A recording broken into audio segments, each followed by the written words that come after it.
네, 윤 대통령이 수사기관의 거듭된 요청에 무응답으로 일관하고 있지만 계엄 사태 관련 수사는 빠르게 이루어지고 있습니다. 그리고 이 과정에서 등장한 인물이 있는데요. 바로 노상원 씨입니다. 현재 민간인 신분인데 사실 계엄의 배후다 이런 얘기가 있어요. 구차장님, 네. 노상원 이 사람은 어떤 사람입니까? 네. 이분은 육군사관학교 41기로 나왔고요.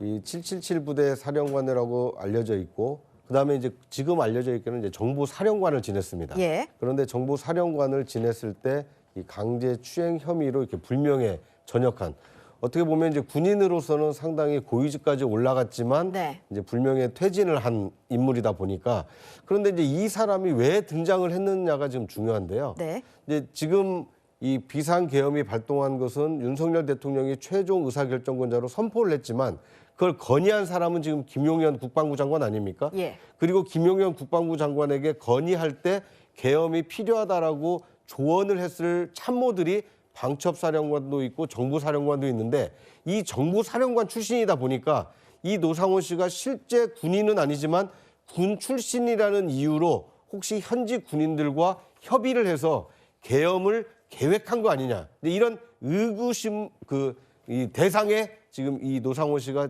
자리를 하고 있기 때문에 과연 이 사람이 윤 대통령의 어떤 비상계엄 선포에 어떤 역할을 했는지 상당히 좀 주목이 되고 있는 상황입니다. 그런데 이 사람은 사실 민간인 신분이잖아요. 네. 그런데 이제 김용현 전 장관과 어떤 관계가 있기 때문에 이번 계엄 논의에 참여했다고 보십니까? 일단 군 내에 있을 때 상당히 좀 가까운 사이였다고 합니다. 그러니까 이제 군 인연이라는 것이 있을 수 있지 않습니까? 함께 근무한 인연이 있을 수도 있고, 또 육사 출신이라는 이 공통 분모도 있다 보니까 육군 내에서는 노상원 전 사령관과 김용현 장관이 상당히 가까운 사이였고, 네. 실제로 노상원 전 사령관이 김용현 장관과 가깝다라는 얘기를 한 적도 있고, 또 가까우니까 군 인사에 어떻게 보면 혜택을 줄 수 있다, 이렇게 얘기를 해서 실제 군인사에서 승진을 한 사례도 있다고 합니다. 근데 이런 얘기들로 봤을 때 노상원 씨가 민간인 신분이긴 하지만 네. 군 출신이고 육사 후배고, 그러다 보니까 김용현 장관과 긴밀하게 협의했을 가능성이 있고, 그러다 보니까 이번 비상계엄 사태에 상당한 역할을 한 것이 아닌가, 이런 이 관심에 좀 초점이 되고 있습니다. 네, 이 노상원 전 사령관 불명예 전역한 이후 이번 계엄의 주도자로 지목되기 전까지의 행보가 예사롭지 않습니다. 유명해요. 여기 와서 다 시를 많이 봤는데, 그래 국방에 가잖아요. 국방으로 그걸로 갈 때 이 사람이 운전해주고 싣고 다 그걸 했다고. 나타난 지가 한 3, 4년 됐죠? 과일, 명태 이런 거 싣고 가는 거. 그분은 뭐예요? 우리 선생님이 철학인데 왜 혼자 공부하고 그래요? 군인이라 꼬장꼬장하고 있어. 남자 법사가 있거든요. 뭐 친구 들어주고 이래가지고 항상 그 사람이 여기 살지는 않아요. 그런 분을 데리고 있었어요. 살짝 몇 년 되기는 됐는데.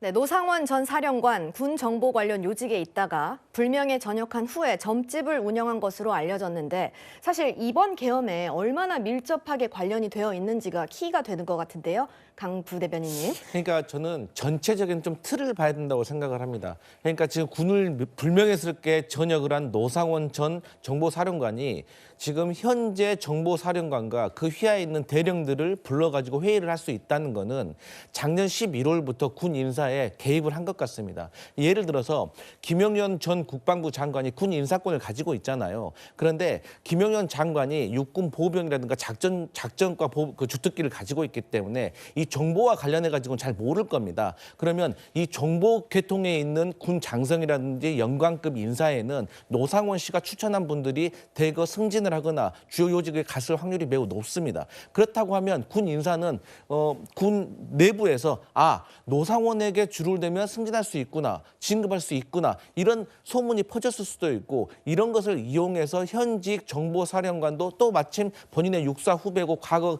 같이 근무했던 경험이 있기 때문에 이런 것들을 통제를 했다는 것이죠. 그래서 더 자세히 말씀드리면 얼마 전에도 보도가 나왔지만 햄버거 회동에서 서울 시내 한복판에다가 비밀 별도 신문시설을 준비하려고 했다, 이런 계획을 했다라는 정황 보도가 있는 것이고요. 또 이미 계엄이 시작되기 3개월 전부터 정보사 그리고 그중에서도 HID, 북파 공작원들 40명을 선발을 해가지고 국지전에 대비한 훈련을 해라. 그래서 또 이 중에 5명은 계엄 당시에 또 판교에 있는 정보사 사무실에서 대기를 했었고 나머지 35명도 수도권에서 대기를 했다. 이러한 보도들이 있습니다. 이게 확인돼야 되겠지요. 그래서 이러한 것들을 전반적으로 노상원 전 정보사령관이 현재 문상호 현재 정보사령관과 함께 공모를 한 것이 아닌가 그렇게 보여집니다. 네, 군을 떠났지만 실세의 역할을 했다라는 말씀이신 것 같은데 장 변호사님, 네. 경찰이 노 씨의 자택에서 수첩을 압수했다고 하던데요. 맞습니다. 어떤 내용이 담겨 있었나요? 이게 좀 파악을 해봐야 될 텐데요. 압수수색은 이뤄졌고 스모킹 건이 수사 과정 중에 될 수 있지 않겠느냐라는 전망까지 나옵니다. 네. 왜냐하면 노상원 씨가 관여했다는 정황들이 상당히 구체적이고 그 당시에 깊숙이 개입했다라고 보여지는 부분들이 있거든요.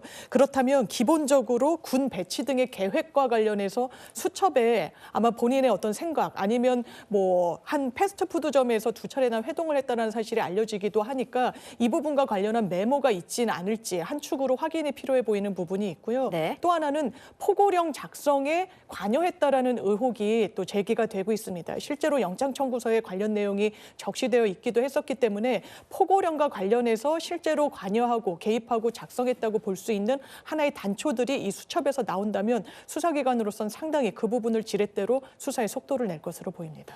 그 수첩의 내용이 수첩에서 끝났다면 더 수사해봐야 할 필요가 있다 이런 분석이 나왔겠죠. 그런데 이미 하나의 단서가 더 나온 걸로 보입니다. 바로 그 수첩에 있던 내용을 햄버거 회동에서 다른 군 간부들에게 노 씨가 이야기를 하고 그리고 이 간부들이 받아 적는 모습까지 확인된 것으로 알려져 있습니다. 경찰의 수사에서 이 CCTV 영상이 확보가 된 건데요.